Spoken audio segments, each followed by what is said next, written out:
The views and opinions expressed on this program do not reflect the company, owners, management, staff, clients, or partners.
Greetings, it's Tuesday, the 10th day of December 2024. Welcome to Bermuda's Daily Talk Show. It's the Daily Hour brought to you by the BAC Group of Companies, Medical House Lindos, and People's Pharmacy. I'm Jamal Hartman, and Maya Palacio will be with you in a very short bit to bring you the latest in the news break brought to you by People's. How's everyone doing? I heard someone refer to Tuesday as Thankful Tuesday. What is it? Thankful Thursday. But which one?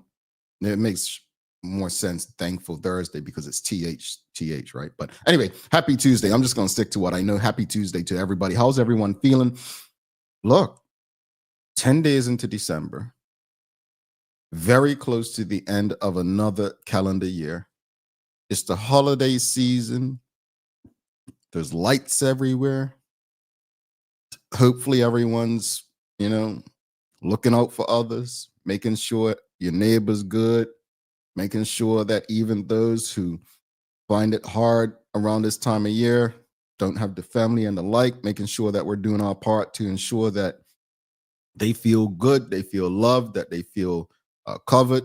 It's a lot. It's a lot. And I ask us to remain conscious of those who may be feeling a bit down during this time of year. Leroy Hartman says, good morning. Suzanne Ingham says it's an awesome Tuesday, Jamel and Maya. And she definitely corrected me and said it is a Thankful Thursday. Thankful Thursday. All right. Thankful Thursday. All right. So what's Tuesday? Just a happy Tuesday? No. I mean, back in my socialite days, it was 2 for Tuesday. Only real ones remember what that meant, 2 for Tuesday. But anyway, greetings, everyone, and thanks for making us part of your daily routine. A good one today as we welcome former OBA Senator and candidate Vic Ball on to discuss his political separation from the One Bermuda Alliance. The daily play is more holiday trivia. All right, so someone will join Karen Simmons, who got yesterday's question correctly. Don't forget to subscribe on our website. Follow us on all of our social media channels to stay up to date with all that we have going on.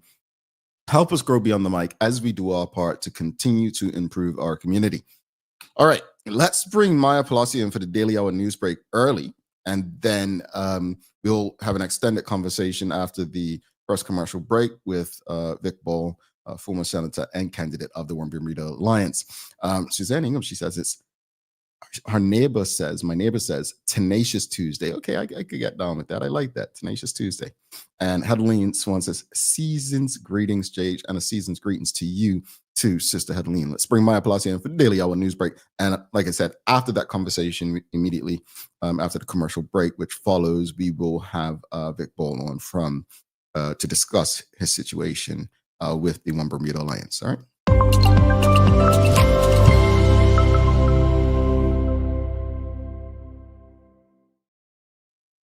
Oops, what happened? There's no Maya. Here we go. Hey, MP, you didn't show up. Good morning. Yeah, you just completely blanked there. Yeah, I don't know what happened there. I think what happened, I got distracted by Suzanne asking for another joke. Suzanne, we did it yesterday. Okay, I think you should have another try with Teo tomorrow, Suzanne. I think Maya's joked out. We can't look, we want Maya to keep coming back. We can't scare her off, all right, Suzanne? I mean, it's the pressure on Jamal right now. I told him to find something that's clever and witty. I highly doubt he did. You know what? Continue, MP. All right. Good morning, everyone. This is your daily hour news break brought to you by the great people at People's Pharmacy. Starting out with the headlines this morning, and unfortunately, just reported this the other day, and here we go again because we continuously have this issue with collisions in Bermuda. It's a growing thing. You heard Terry report that we get about 4 to 6 that are reported daily just to the officers, and now we're going into the holiday season, and it's just unfortunately something that we should anticipate happening. So just be mindful on these roads. But yesterday there was 2 drivers who were injured in a car collision in Hamilton in the morning. So a police spokesperson said this happened around 9:45 a.m. On December the 9th, 2 cars collided at the junction of Court Street and Breed Street in the city of Hamilton. Apparently, both drivers were injured and transported to the hospital by ambulance for treatment. Inquiries continue regarding the circumstances of this collision, and a medical update on the injured individuals is anticipated in due course. So, again, if you saw something, say something, you call the police number at 295-0011. Mm-hmm. I'm sorry. That's a different one than you reported yesterday. The one yesterday was in Smith. Yeah, there was one day before and one immediately the next day after. Again, I'm keeping up, but it's almost like, I don't know. It seems like it's the same thing happening over and over. No, I don't know. It just seems repetitive. It is repetitive. You're not wrong. Now, in other news, and this has been another thing that's been repetitive, and I feel like myself or Tail reports on it weekly, scams. It's just getting out of control almost at this point on the island. Obviously, there's been some progress being made, even within the police departments, of like trying to get these collectives and organizations together to address this issue. But just be mindful of these ones that are coming out, especially during the holidays. Just keep your brain ticked on whenever you see something pop up and you think that it's too good to be true. So this one here, similar to something that I had reported, I think about 2 months ago, but the Department of Public Transportation is warning the public about a fraudulent advertising for a 6-month card for $2.55 that is circulating on social media. This advertising is a scam and has no affiliation with the Department of Public Transportation or the government of Bermuda. So the DPT strongly urges the public to avoid clicking any links associated with this ad, as doing so urges exposure to personal data theft or financial fraud. So just be mindful of those.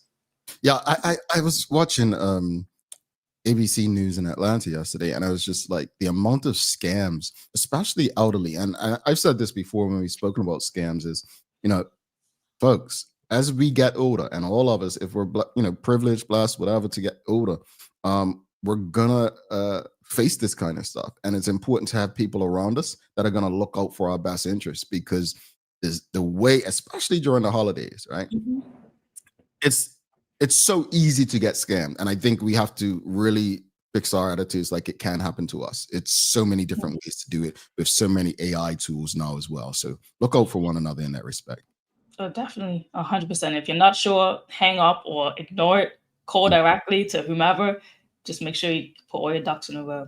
Now, in some better news and some giving spirit news, so we know this company gives back a lot throughout the years, but they're also giving out right now. But Bacardi Limited just finished hosting their 3rd annual 250 holiday meals initiatives in partnership with Salvation Army last week, Thursday. You'll probably remember that we talked about how Salvation Army was actually struggling to acquire foods, and they were like pleading for the community to give back. So a spokesperson did say that this initiative came at a crucial time for them, as the Salvation Army faced unprecedented challenges in meeting the increasing demand for its services. The organization, which supports between 600 and 800 people weekly on the island, has been working tirelessly to address growing needs despite financial constraints. So the Bacardi Limited family also is asking for others in the community to join in supporting the Salvation Army mission by saying you can donate urgently needed pantry items, including canned goods, milk, oatmeal, and tea that can still be dropped off at the Salvation Army on North Street from 9 a.m. to 3 p.m. Monday through Friday. Okay. Yeah, big up to them. Yeah. Because I remember one of you guys reported on them being like in a really tough spot. Yeah, they were a couple of on the charities, especially food needs and delivery services. So we can help out. Meanwhile, in some other happier news coming through, there is this Skyport 2nd annual that had just completed, and the Great Bermuda Carol Off has concluded in the primary school choir category. Northland's Primary School was named the winner, with West End Primary School taking 2nd place. In the middle school category, choir category, the Berkeley Institute took 1st place this year, with the 2023's winner for Bermuda Institute taking 2nd place this time around. And St. David's Primary and East End Primary won the public vote to take home the People's Choice Award. So these schools have been recognized and for their, harmonic skills and creative profession and Christmas spirit. I feel sorry for you all. BI came what? Second? First of all, congratulations to Bartley. Congratulations to Easton, North, Easton and St. David's. And St. David's. Northlands was the winner. And Northlands, yes. Congratulations to you. I love this stuff. Honestly, I loved choir because, I didn't have a great voice, but I could get drowned out and, be a part of some that did. But bringing something like this to Bermuda, man, this is one of the funnest things. It's got children involved. And, it was a time in the US, I'm not sure Bermuda faced this, when they were trying to actually eliminate programs like music and art and stuff like this. Mm-hmm. So thank you for this, Skyport.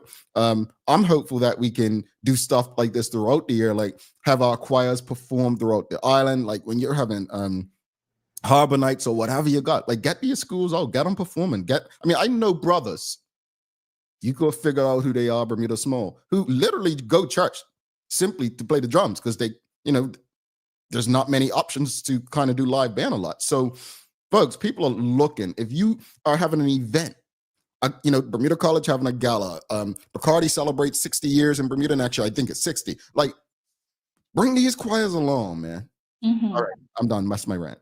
I agree completely. I feel like there is it's a saying that I read, but like if we weren't doing what we were right now as humans, like our first instinct is to be creative.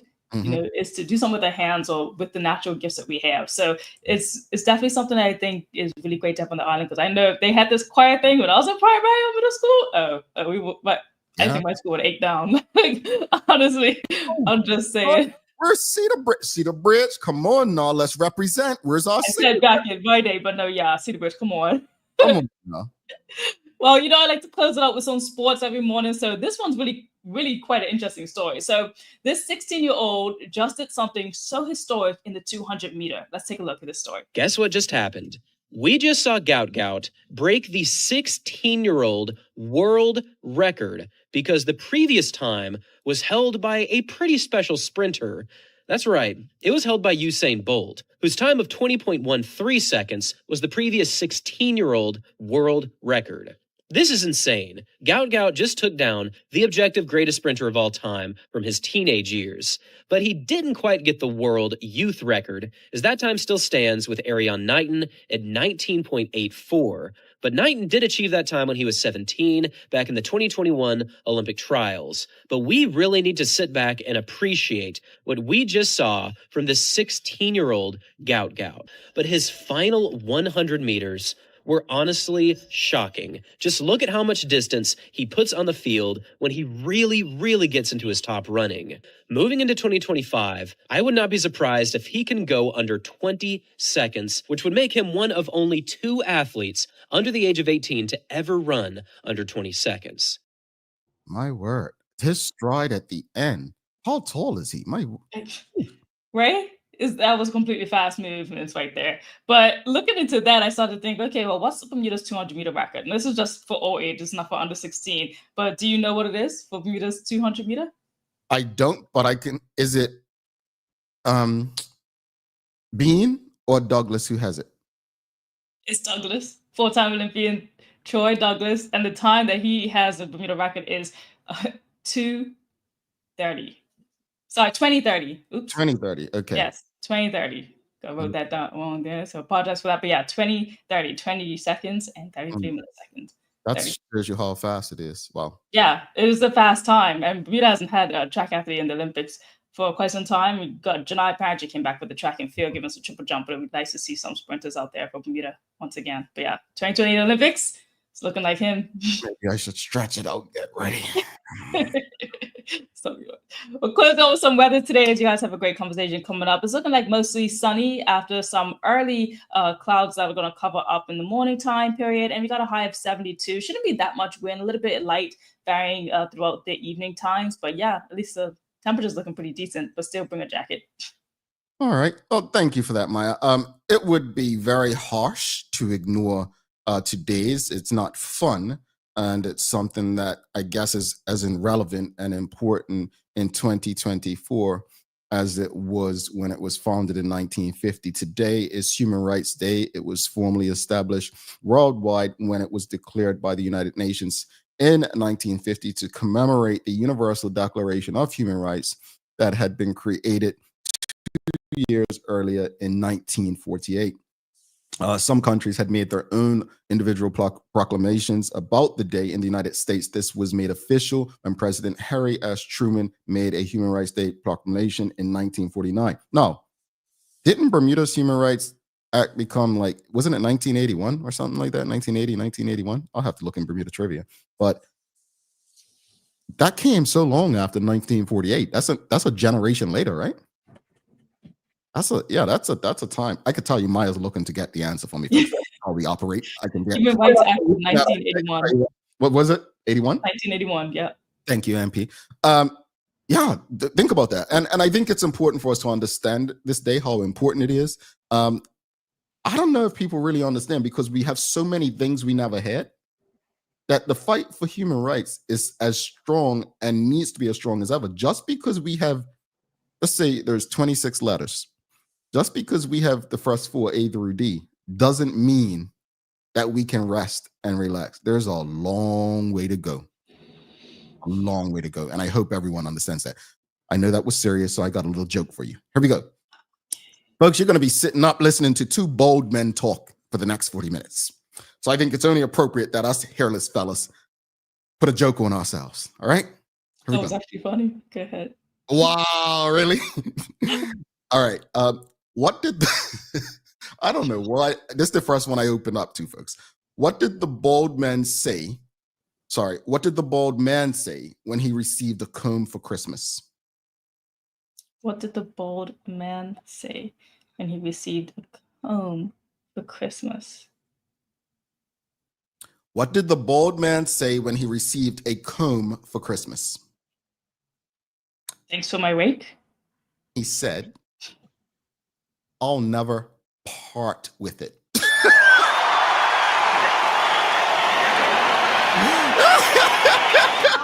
Can't do a part. I get it. Okay. I get it. MP, you have a wonderful, wonderful day. We'll talk soon, all right? Bye. That's so tough. Folks, don't go anywhere. Vic Ball and I will be back with a conversation. Don't worry, we don't have our combs with us, all right? Stick with us. Be back in 3 minutes, 13 seconds. Let's face it, life can be a little wild, but shopping doesn't have to be. I choose People's, so that whether it's a prescription that needs to be filled, a toy for my little terror, or a gift for a new addition to the family, we'll see about that.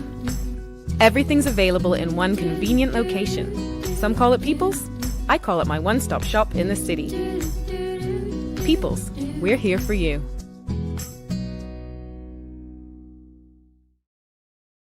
Welcome to the new bulk store, Lindo's Next Level.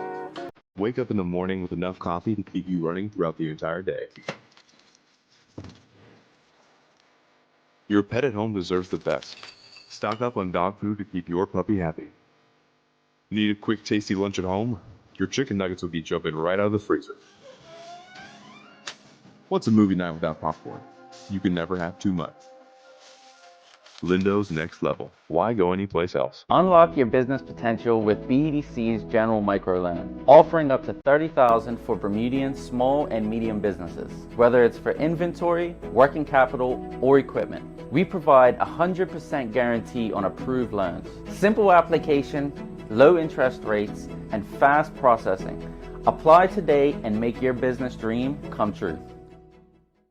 You won't miss out. Noah's Ark is open 7 days a week for the holiday season and with big savings. Whether it's everyday essentials like dog food or cat litter, or those items you've been eyeing all year like aquariums, our huge 8-page holiday flyer is out now, packed with incredible offerings until December 31st. And we're open every Sunday from 12 to 5 p.m. through to December 22nd. Visit noahsark.pm, view our sales flyer, and join our rewards program. Noah's Ark, your reliable pet care specialist, making your holidays even more special. Live exceptionally with HSBC MasterCard Pay with rewards.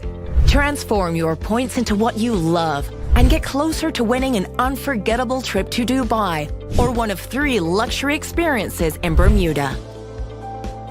To start following these steps, download the Pay and Rewards app from the App Store or Google Play. Register your HSBC MasterCard credit card in the app. Set your preferences to use points automatically or for your next purchase. Use your HSBC MasterCard for every purchase and redeem your points into rewards. In addition, for every $300 spent with your HSBC MasterCard, earn a chance to win an incredible monthly experience. Terms and conditions apply. HSBC is licensed to conduct banking and investment business by the Bermuda Monetary Authority. Bermuda Trivia, the Black History Edition, is now available at stores throughout Bermuda. Visit bermudatrivia.com or email contact@bermudatrivia.com to learn more. All right, welcome back to the big show. I'm Jamel Hartman. It's the Daily Hour brought to you by the BAC Group of Companies, Medical House Lindos, and People's Pharmacy. Do not forget to subscribe on our website. Follow us on all of our social media channels to stay up to date with all that we have going on. Help us grow beyond the mic as we do our part to continue to improve our community. Audience, if you haven't already, whatever platform you're on, make sure you give us a like, a love, a thumbs up. Make sure you share it with your friends, your family, your colleagues.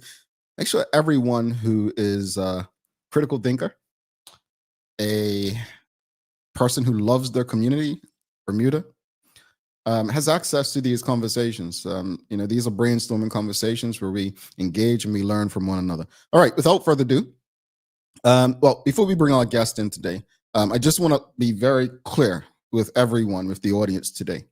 The following 4 questions were sent to the One Bermuda Alliance so that, we wanted to create a fair conversation, a setting where it was fair, and they had the chance to address much of what we're going to be discussing today. So question number 1, in the Gazette, you stated that Vic Ball failed to meet several key obligations as an OBA member. Why was he allowed to remain an active member for so long if these issues were persistent?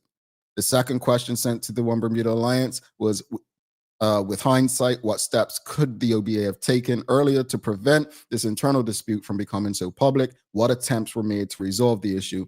The third question that was sent to the One Bermuda Alliance is, Vic Ball has alleged that the primary election was scheduled for a date and it was known he would be, was scheduled for a date when it was known he would be off island. Can you clarify how and why this specific date was chosen?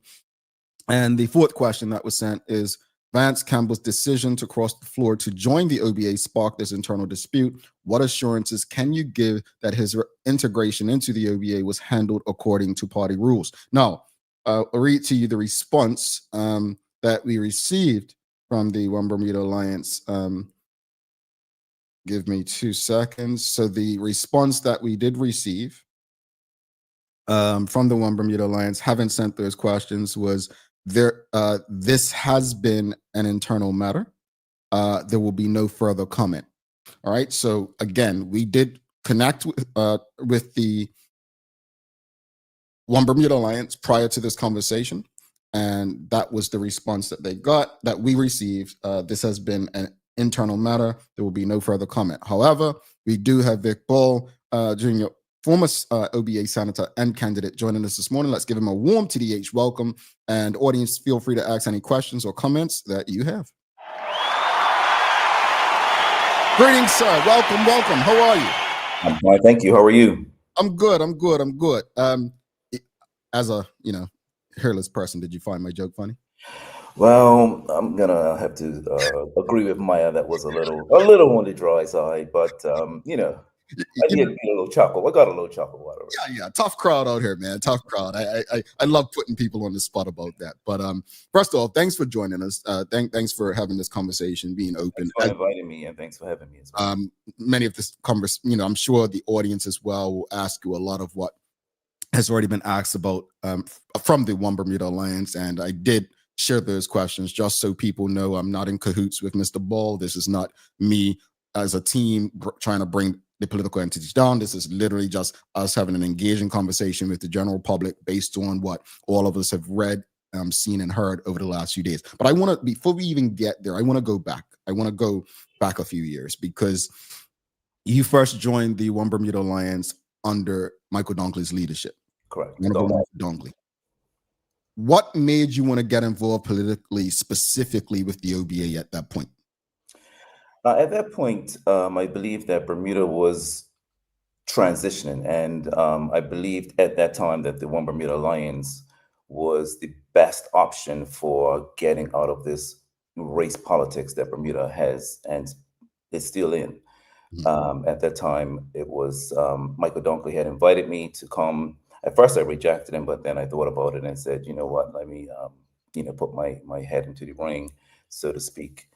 And so it was just a way to just not get rid of, but to join a party that I felt was moving toward getting rid of racial politics, which I think has been a detriment to this island. Okay. Now let's fast forward a bit. You were a senator, and then Constituency 9.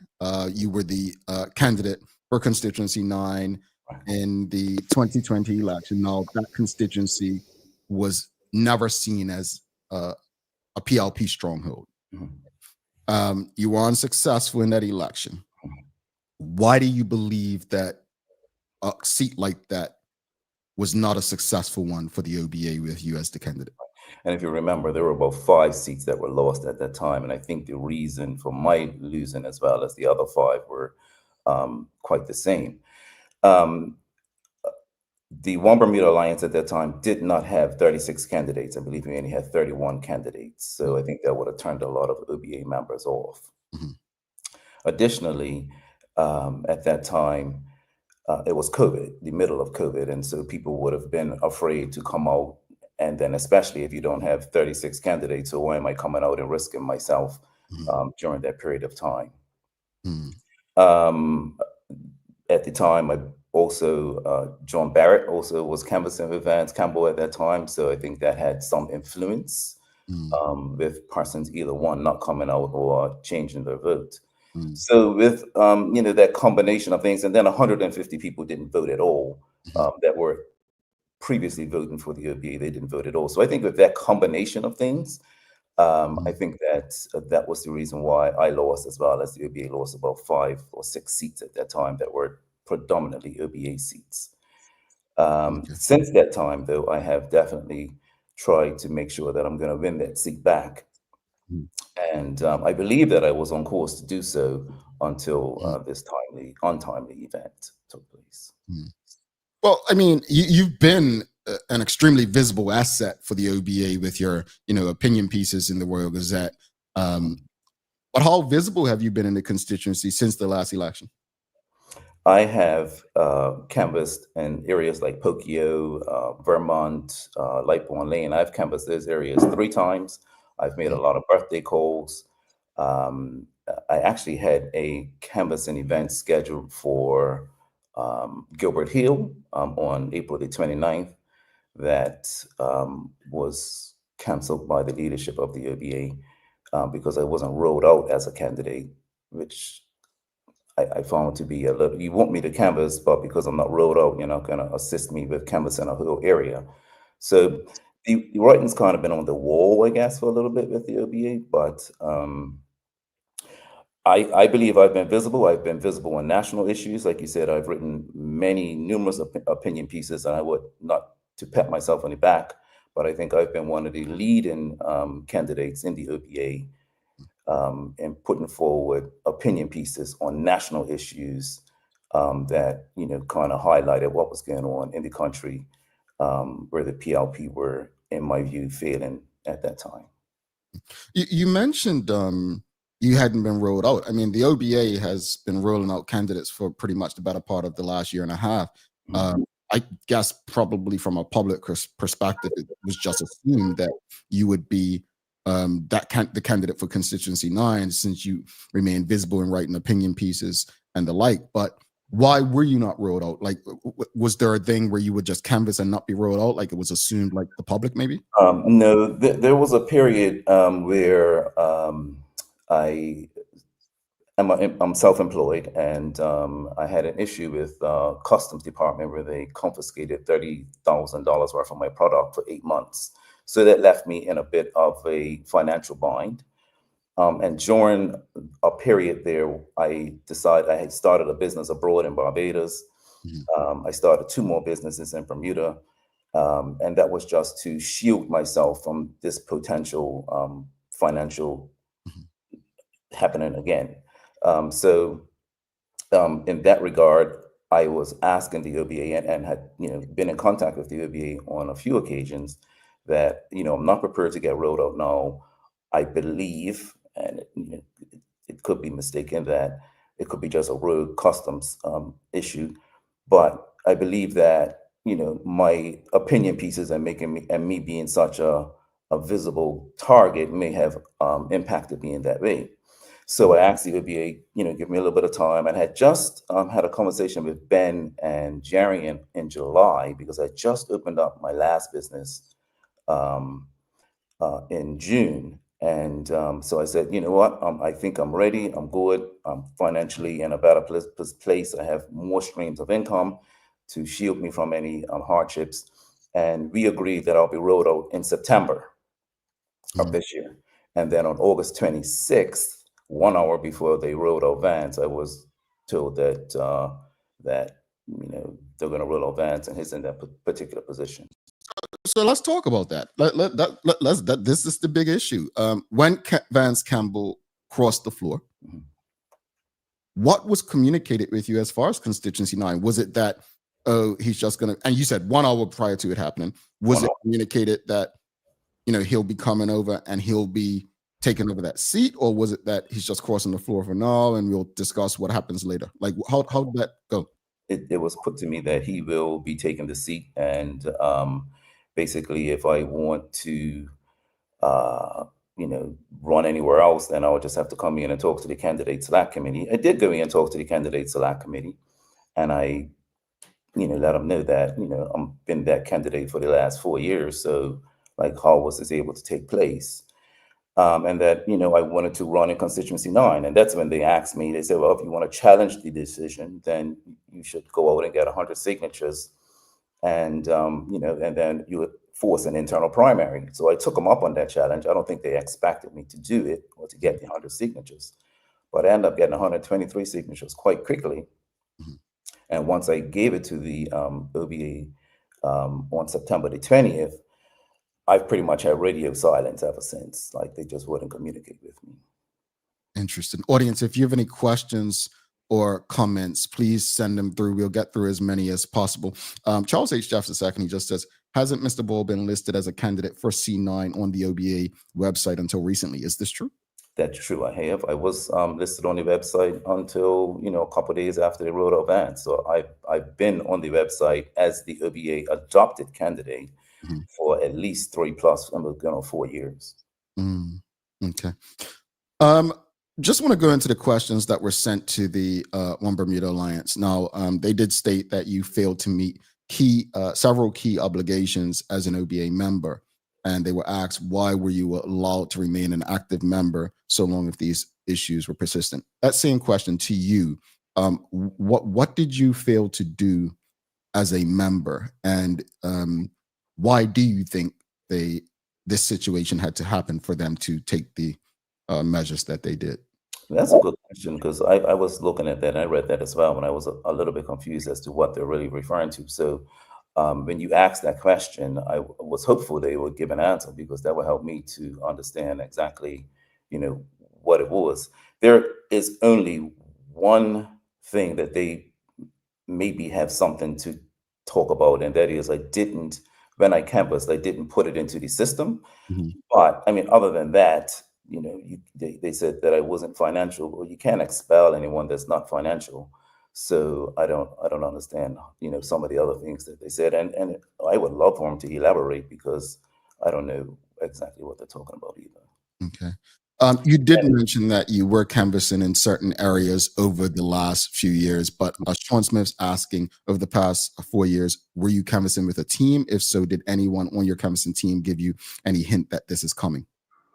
No, I canvass alone, because it's very difficult to find a lot of support for people to canvass with candidates in the OBA. So I did canvass alone. And what was the second half of that question? Sorry. The second part was, if so, did anyone on the canvassing team give you a hint of what may be coming? No, I had no idea this was coming until 1 hour before it happened, which is a little odd because I've heard other people from other parties say that they knew about it in advance. So I only found out an hour before. So obviously some discussions were happening, and I would think that integrity and transparency and fairness would say, you know what, if we're discussing bringing Vance Campbell over to put him in this particular seat, then shouldn't we talk to our already adopted candidate about this? Because, you know, I mean, that would only make sense to me anyway. You've mentioned the term adopted a couple of times, and as Dr. Smith has here, explain the difference between adopted and approved candidates, more for the listening public. But yeah, if you can explain, because there is a difference. Yes, there is a difference. So if a person comes in and wants to run as a candidate with the One Bermuda Alliance, they will go through an interview process with the candidate select committee. And once the candidate select committee says, you know what, yes, this is a person that we can potentially run in a constituency, they will be approved. And then once they are put into that constituency, let's just say constituency 9, for example, then they will be adopted into that constituency. Okay, cool. Audience, keep your questions and comments coming. I'll get through as many as possible. But the primary date. So you got the primary date, and unfortunately, based on what I read, you were set to be overseas during that time. Do you know, because again, audience, I'll just read, this question was sent to the One Bermuda Alliance. It says, Vic Ball has alleged that the primary election was scheduled for a date when it was known he would be off island. Can you clarify how and why this specific date was chosen? Did you get any answers as to why that date was chosen? But also, were you willing to reschedule it for a time when you would be on island? So I did send an email. Like I said, I had radio silence from September 20th, but I did send an email to the OBA on October the 4th and November the 3rd. But in both of those emails, I gave them my travel dates. And I don't know why they would schedule it while I was abroad. I don't know. You'd have to ask Jerry that question. I don't know why they would do that. Because if you get 2 emails to say I'm going to be abroad at this time, then why would you intentionally, it seems, schedule it during that particular time? And only give 2 days notice for an election. I mean, that's, you know, most people would need a little more than 2 days, I would think. Indeed. So we also sent the OBA this question. Vance Campbell's decision to cross the floor to join the OBA sparked this internal dispute. We asked, what assurances can you give that his integration into the OBA was handled according to party rules? Now, you said that the OBA didn't follow their own constitution. Just for those who may not have read, just explain what you mean by that. Okay, so obviously as an adopted candidate, then in order for, according to the OBA Constitution 11.6, and if anyone wants to read the OBA Constitution, it's found on oba.bm. You can scroll all the way to the bottom. It's in a red box and it says, you know, read Constitution here. So in 11.6, if a person is an approved or adopted candidate and they behave in a manner that is unseemly or the party doesn't approve of, they can be suspended. And once they're suspended, then they can go to the candidate select committee, and then they have an appeal with the disciplinary committee in order to, you know, either justify that they stay or don't stay. That was not followed. I was the adopted candidate since 2020, maybe early 2021 at the latest. And, you know, you have 3 months in order to challenge a particular decision by the candidate select committee in adopting a candidate.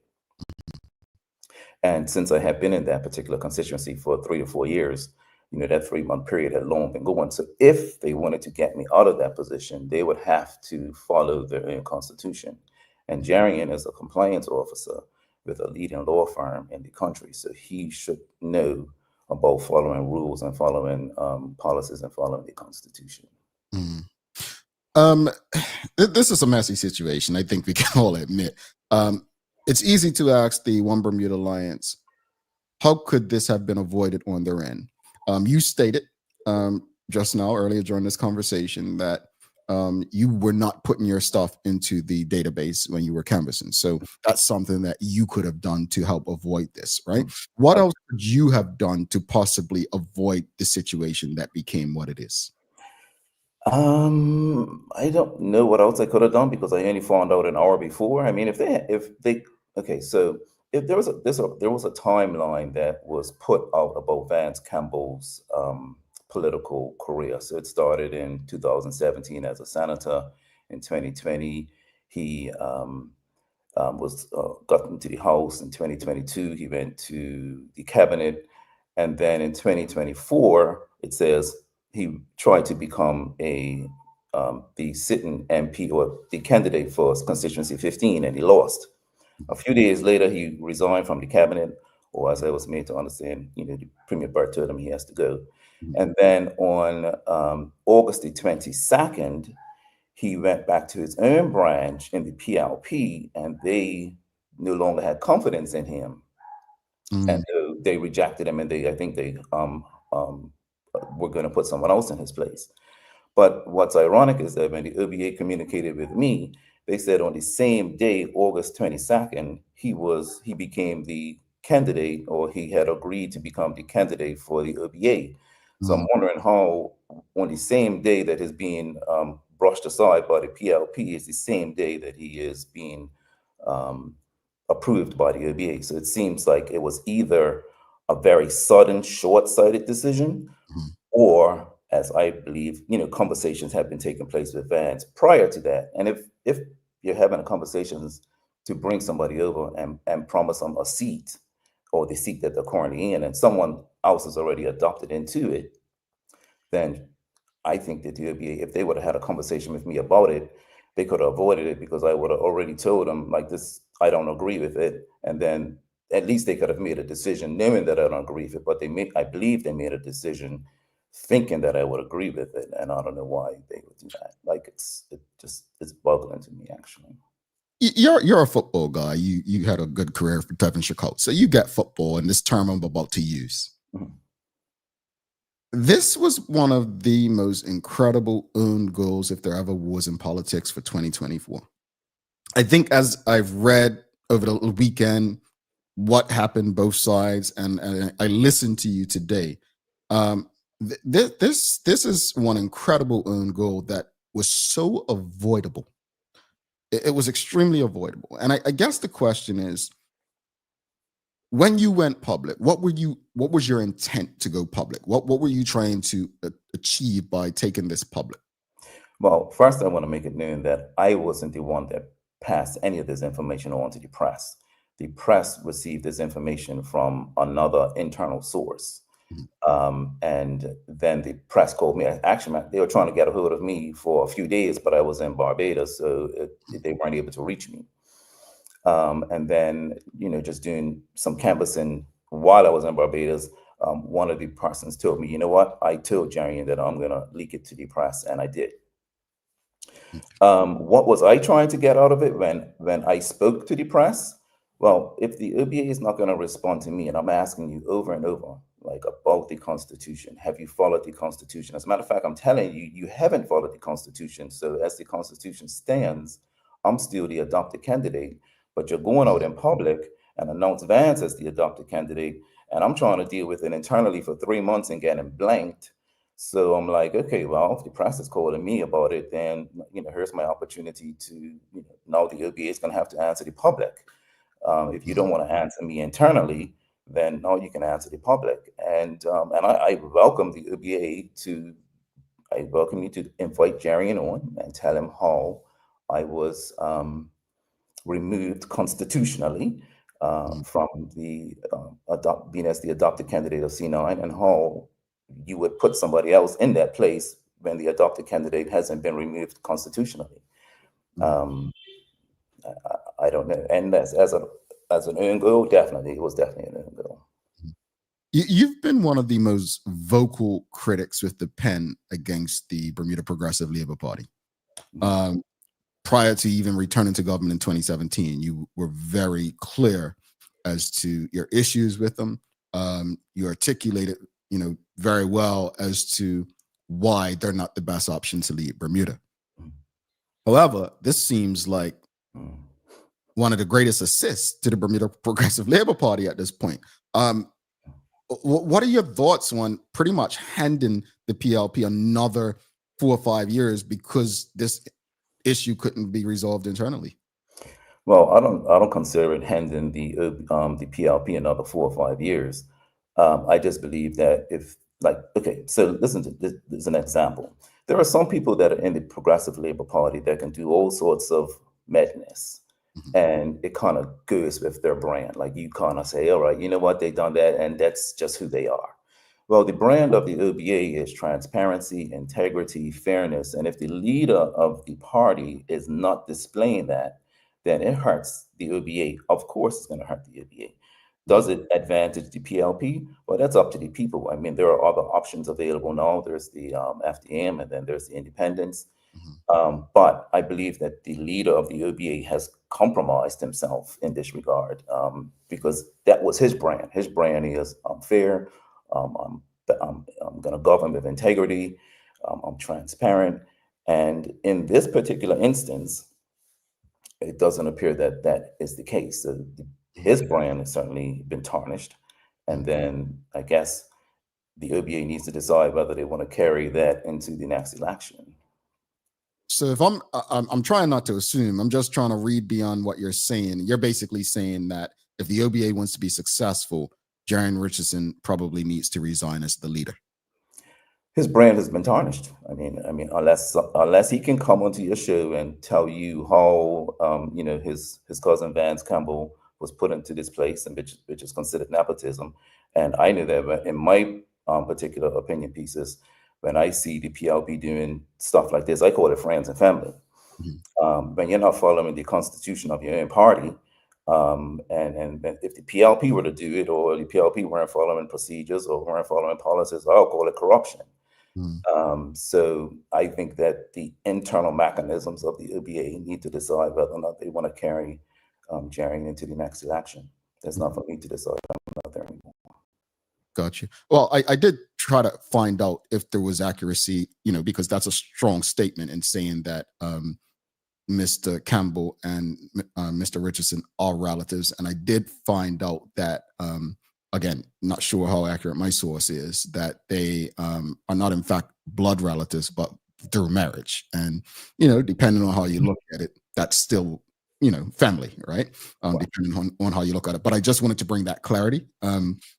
In case some people might say, well, that's not true, they're not blood relatives. I mean, look, I claim family through godparents, right? So I get you. Let's go back to the audience. We have quite a few questions. Let's go to Sean Smith's asking, do you know of anyone in C9 who has asked for your reinstatement? Oh yeah, plenty. Plenty people, and this is when I was out gathering signatures, the 123 signatures. If I got 123 signatures, these are people that are saying, you know what, like I want to be able to choose who I want to represent me in the OBA. I don't want the OBA to pass me off a former PLP cabinet minister. So that's within the OBA, I would say OBA leaning people as well as Progressive Labor Party people that I also asked to sign the signature. And they were very incensed that Mr. Campbell took their vote across to the OBA without, consulting them or without their permission. So I would say 123 people, and I could have had more, but that last week it just poured rain in the evenings. So I was not able to get as many signatures as I would have liked. But I would say that there are a lot of people in the OBA in Constituency 9 that would prefer me as the candidate. Or at the very minimum, prefer to choose who they want to be their candidate. Indeed. All right, let's go back. A lot of questions coming in. This is an interesting one. Charles H. Jefferson II has said, did Mr. Ball send an email to all the C9 constituents about this situation before the press was made aware? Yes. So there were the OBA, when they sent me the rules, they also sent me the names of the 17 voting members of the OBA that were going to have a vote in this particular instance. And so they sent me the name, they sent me the telephone numbers, and they sent me the email address. Now I'm in Barbados, and you're calling for an election in 2 days. So it's like, what do I do? Whenever I email the party itself, the executive, I get no response. So it was like, in this particular instance, since you gave me the names and the email addresses of the 17 voting members, then I'm going to send my email not just to you, the executive, but I'm also going to send it to the 17 voting members. And it was, like I said, one of those 17 voting members that passed that on to the press, because they were incensed that the OBA was going to call an election while I was abroad, knowing that I had sent 2 emails to let them know when I would be abroad. Indeed. Well, yesterday we had a question on the show. I felt the term I used was very harsh, but I stand by it. We were asking the audience, should people who are voted in under one banner have to resign or be put up for a by-election? Now, this has happened again. I was very shocked by one of the responses we got, that it happens all over and it happens all the time. And I think that's one of the worst things we can say in 2024. Just because something's always been doesn't make it right, and doesn't mean that we shouldn't try to change it. But we've seen it happen. As I said yesterday, the Honorable Wayne Furbert is the only person in my lifetime that I can remember who's been successful in the very same seat in both parties. Outside of that, we've had people who've run for different political parties and been successful, but obviously going into different strongholds. What is your stance? I mean, obviously you probably feel one way because you're not a beneficiary of it at this point, but what is your stance on people who are voted in under one banner and then decide to cross the floor? I think that they should resign their space and force a by-election, because you were voted in by, in this case, 432 members that wanted you to represent them for the Progressive Labor Party. You've taken their vote now and gone and said, I'm going to bet for the other team, a team which you have been criticizing and your party's been criticizing since you've been a member of the Progressive Labor Party. So it just seems a bit unfair that the people, and this is where sometimes I think politicians mess up, it's the people that put you there. So it's the people that you need to, what's the term? That you need to, I can't remember the term, but anyway, that you're representing the people. Sorry, that's the term that I want to use. That you're representing the people. So like you have to take that into consideration. You can't say I'm going to take my ball and leave because I didn't get a constituency that I wanted with the Progressive Labor Party. So I'm taking my ball now. I'm going over here because, Vance Campbell on 2 occasions that I can remember has said that he knew it was going to be difficult for him to win as a PLP candidate in the C9 election. So my question is, who are you going to lose to? So how did you manage to know you're going to lose to me and then somehow bamboozle the leadership of the OBA to come over and take my position? It's baffling to me, actually. Is there a way back? I mean, you are where you are in terms of your current state with the party. Is there a way back to be, a functioning asset and member for the One Bermuda Alliance? I guess that would be for the One Bermuda Alliance to decide, I guess, at some point.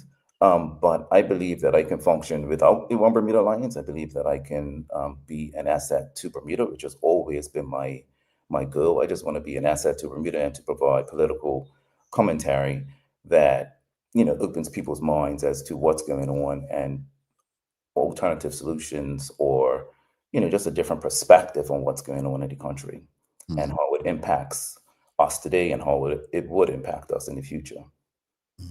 Brianna Ball Roach says, no matter what side of the political scene you sit on, all can agree that transparency and accountability are paramount, and the lack thereof in this situation is something we have the right to question. Quite a few questions coming in about what's next. So, I mean, we've got Dorian, who says, Mr. Ball, as a former member of the PLP, will you rejoin them or will you run as an independent? We've got Michelle White, Mr. Ball, what is your political future now? Is running as an independent an option for you now?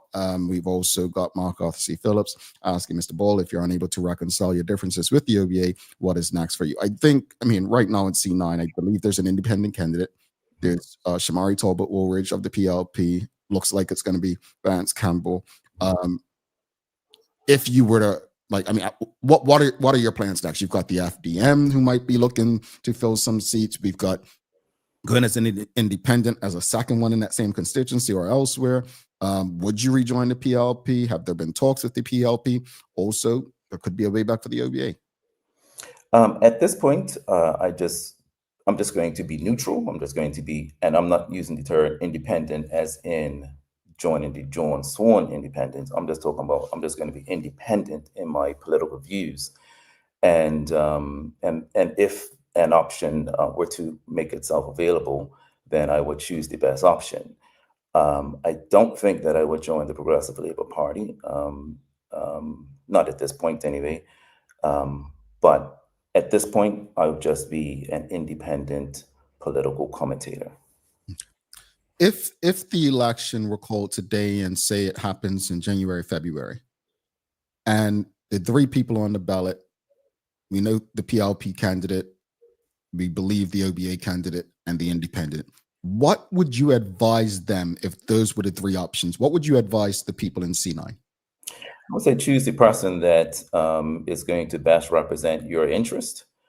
I believe it'll be very difficult if I were voting in C9 to vote for a person that has already betrayed his own party and then come over to this party, because it's like, well, why would I trust you with my vote? You might just run off again and do something different. So, I mean, I'm not telling people what to do, of course, because people have their own, choice in this matter. But I just say choose wisely. Bermuda's future is at stake, and choose wisely. Have you had a conversation with Vance Campbell before? Oh, Vance was my coach when I was playing for Devonshire Colts back in the day. Mm-hmm. Since his come over to the OBA, I know he has told people that he will reach out to me, but he hasn't reached out to me, and I haven't reached out to him either.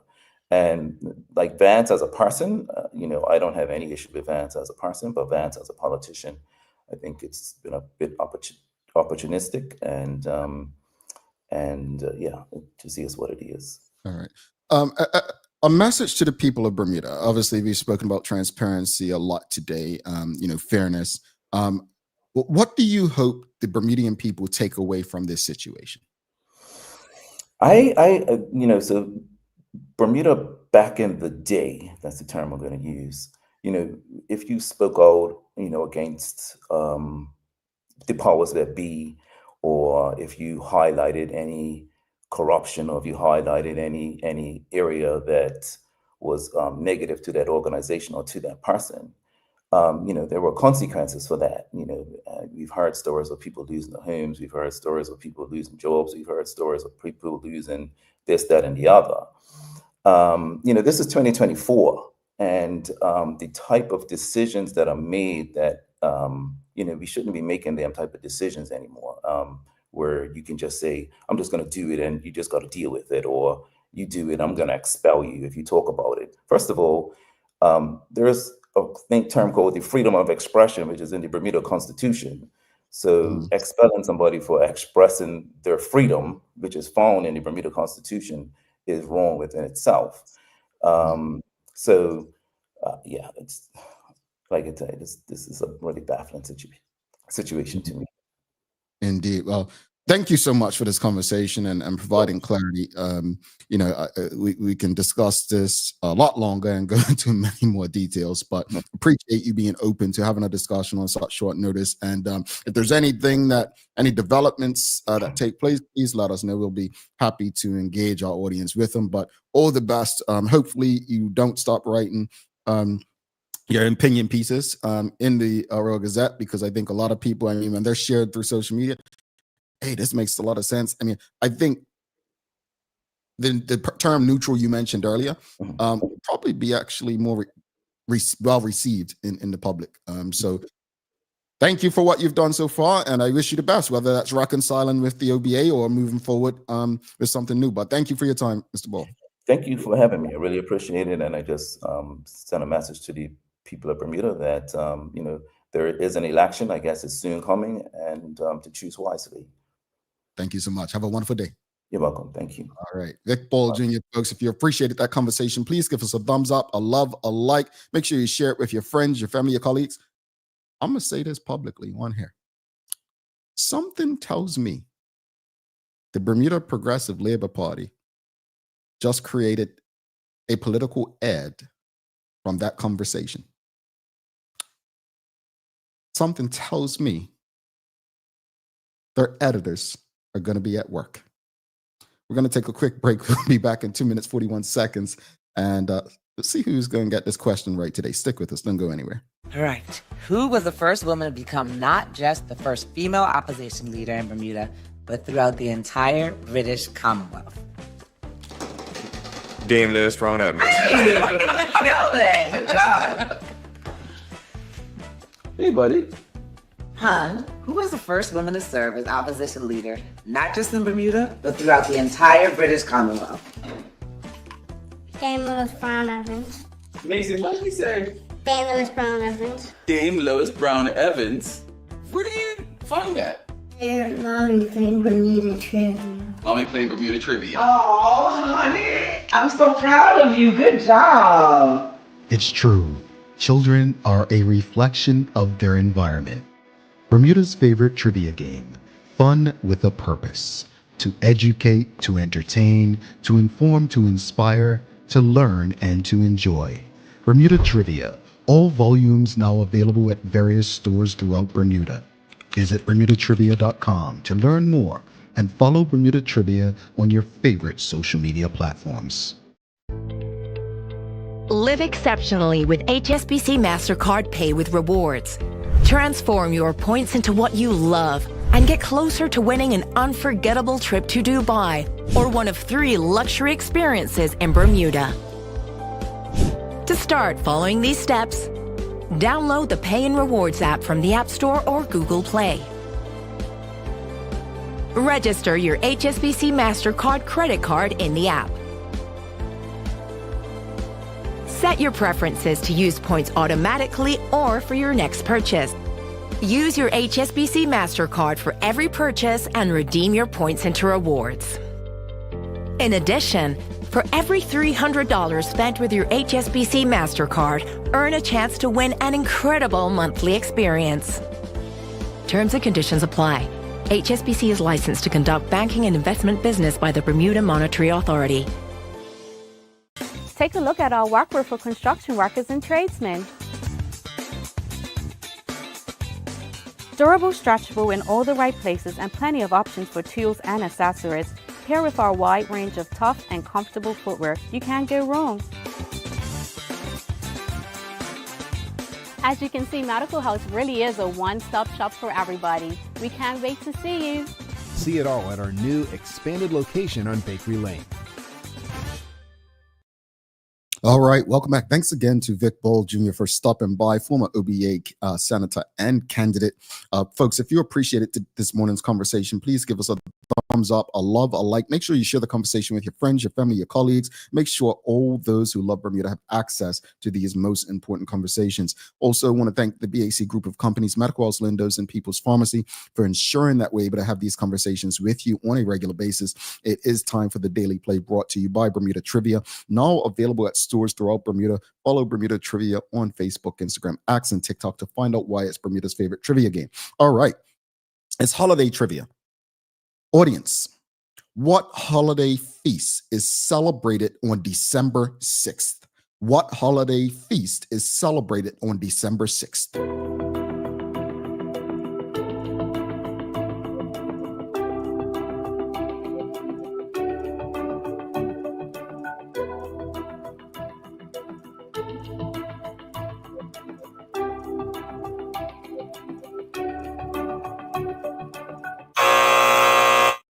No one got it. No one got it. No one got it. No. What holiday feast is celebrated on December 6th? We did have a winner. St. Nicholas Day. St. Nicholas Day. Shawnette Bell will enter you into that. Shawnette Bell. Here we go. Shawnette, congratulations. So she got it. It is St. Nicholas Day. All right, let's wrap it up. We'll do another survey giveaway tomorrow, but real quickly, if you haven't already, make sure you give us a thumbs up, a love, a like. Make sure you share the conversation with your family, your friends, your colleagues. Look, just want to say this in reference to politics, man. Politics can be so messy. It can be such a dirty thing. But the idea is that people get into politics to serve the community, to serve others. I think that's been lost on so many of us. I think we tend to put politicians on these pedestals and think that, they're above us. They are our equals. They work for us. If we're unhappy with how things are going, then we need to communicate that to them. I don't like what's going on with this situation with the One Bermuda Alliance and Vic Ball. And I would not like it if it was going on within the Bermuda Progressive Labour Party. I would not like it if it was going on with the FDM. Because it's no different from when we speak about the school situation. Lost in all of this is a crumbling infrastructure, a failing tourism industry, prison officers, fire, police need people. The only thing that's holding the country together, it seems, is the IB sector. We need competent people whose first order of business is to serve those who put them there. As a community, the electorate needs to demand better. Because at the end of the day, the government that we get is the government that we deserve.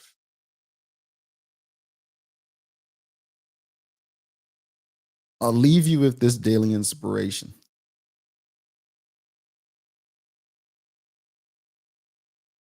Elections are not won, they're lost. But the responsibility of the person serving after an election falls on the people as much as it does the person who's victorious in winning whatever seat it is. Gotta run, folks. Don't forget to subscribe on our website. Follow us on all of our social media channels to stay up to date with all that we have going on. Help us grow beyond the mic as we do our part to continue to improve our community. Thanks again to our partners, the BAC Group of Companies, Medical House Lindos, and People's Pharmacy for ensuring that we're able to do this with you on a daily basis. As always, we appreciate you. We love it. We love you, and we thank you for making us part of your daily routine. If all goes well, we'll be back to do this again with you tomorrow. I'm Jamal Hartman. Please do make it a safe and a great day. We are out. Peace.